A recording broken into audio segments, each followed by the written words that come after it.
할렐루야, 반갑습니다. 여러분, 계속해서 말씀을 알아보겠습니다.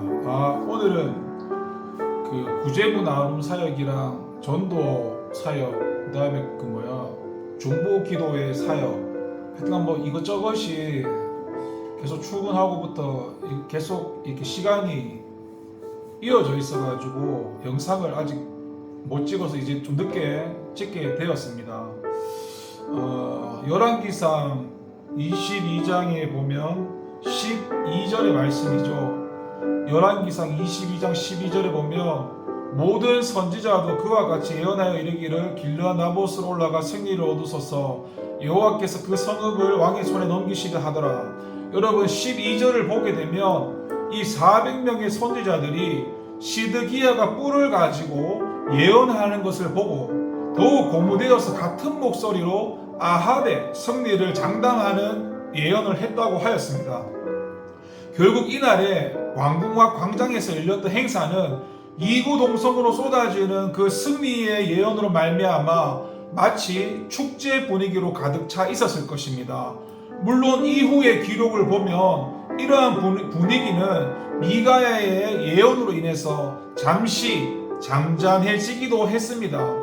하지만은 미가야의 예언은 마치 광야에서 부는 그 휘파람과 같이 미약할 뿐이었습니다. 왜냐하면 그 자리에서 왕의 지지를 얻어서 득세한 것은 하나님의 선지자 미가야가 아니라 400명이 넘는 거짓 선지자들이었기 때문입니다. 그런데다가 이 예언이 끝난 후 이스라엘 왕과 이 유다 왕이 전쟁터 길르앗 라못으로 올라갔다라고 한 것을 보게 되면 이 29절의 말씀처럼 아합은 승리를 장담한 거짓 예언을 확실했던 것 같습니다. 그렇다면 이후에 어떻게 되었을까요? 이 시드기야가 만든 번쩍이는 이 철불로 찌르듯이 아람을 파죽지세로 물리치고 승리의 개선을 하였을까요? 아닙니다. 반대로 그는 아람 군사의 화살을 맞아가지고 피로 범벅이 된 시체가 되어서 돌아왔습니다. 그리고 개들이 아합의 피를 핥게 되리라는 하나님의 말씀에 한치의 오차도 없이 그대로 이루어지고 말았습니다. 이러한 사실은 하나님의 말씀을 떠난 인간의 말이라는 것이 얼마나 허망한 것인가를 우리에게 잘 보여주고 있습니다. 그런데도 오늘 이 땅을 보게 되면 모든 결정의 중심은 하나님이 아니라 인간의 말이 되고 있습니다. 오늘 우리는 민주주의 사회에서 살고 있습니다. 그런데 민주주의 사회에서는 국민의 여론이 곧 법이고 진리의 역할을 하고 있습니다.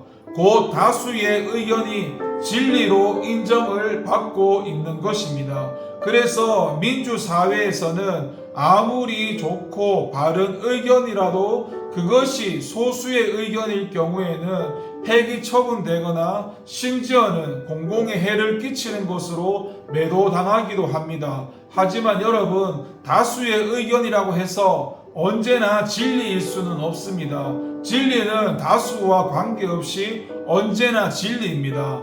반대로 진리가 아닌 것은 아무리 다수가 말한다 해도 거짓일 뿐입니다. 보십시오. 아합의 400명의 선지자가 아합의 승리를 말하였지만 그것이 진리였습니까? 거짓이 아니었습니까? 반면에 미가야는 단 한 사람에 불과하였지만 그의 말은 진리였습니다. 이렇게 진리 여부는 사람의 수에 달린 것이 아니라 하나님의 말씀에 달려 있는 것입니다. 여러분, 아무리 많은 절대 다수의 사람들이 같은 말을 한다 할지라도 이를 하나님 말씀에 비추어 보지 않는다면 그것이 진리라는 보장은 그 어디에도 없습니다.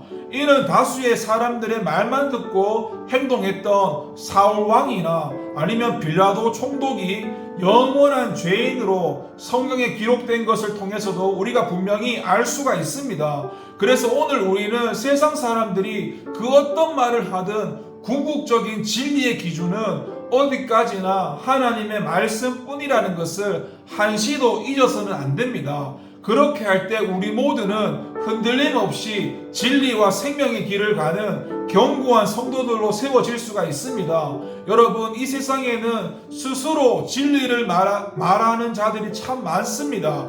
그리고 그들의 말은 일명 그럴듯해 보이기도 합니다. 그래서 많은 사람들이 그들의 말을 귀를 기울이고 있습니다. 또 그들의 말에서 구원의 길을 찾으려고 합니다.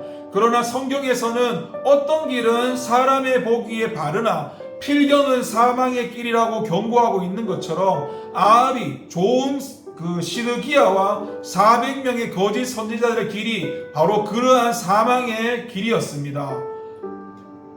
여러분, 많은 사람이 따른다고 바른 길이 아니고 진리가 아닙니다. 오직 하나님께로부터 나온 것만이 진리입니다. 왜냐하면 창조주이시고 만물의 주관자이신 하나님만이 모든 것의 절대 기준이 되시기 때문입니다.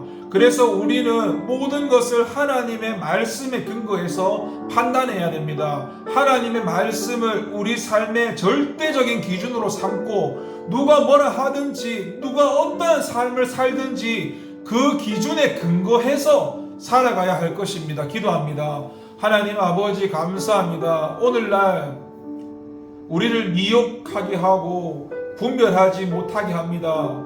우리가 하나님 말씀 가운데 깨어있지 못하면 그 순간마다 하나님을 떠나버리고 진리를 떠나버리고 사는데 어떻게 사는지 알지를 못합니다. 늘 말씀을 가까이 하게 하시고 하나님 말씀으로 분별할 수 있도록 도와주시옵소서. 말씀이 아니면 분별할 수가 없습니다.